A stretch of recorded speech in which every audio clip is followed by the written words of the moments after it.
আজকে বিকালবেলা হঠাৎ করে আমাদের খুব ফুচকা খেতে ইচ্ছে করছিল। তাই আর দেরি না করে আমরা সবাই মিলে বসে পড়েছি ফুচকা বানাতে।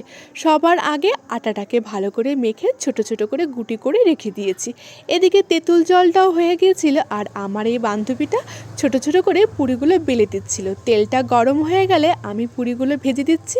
সত্যি কি সুন্দর ফুলেছে, তাই না? দেখতে কিন্তু ভীষণই ভালো লাগছে। ক্ষেতের মাঝে এরকম ছোট্ট পিকনিক বেশ আনন্দ হচ্ছিল। দেখো, তারপর ঘরে এসে আলুটাকে সিদ্ধ করে নিয়েছি। তারপর পেঁয়াজ লঙ্কা দিয়ে আলু সিদ্ধটাকে ভালো করে মেখে নিয়েছি। তারপর আর কি, সব শেষে আলুর পুর দিয়ে ফুচকাটা তেঁতুল জলে চুবিয়ে নিয়ে খেতে যে কী দুর্দান্ত লাগছিল তোমাদের আর বলে বোঝাতে পারবো না।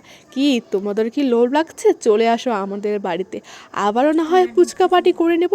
এবার না সত্যি মন প্রাণ ভরে ফুচকাটা খেয়ে নিয়েছিলাম। তোমাদের কেমন লাগলো?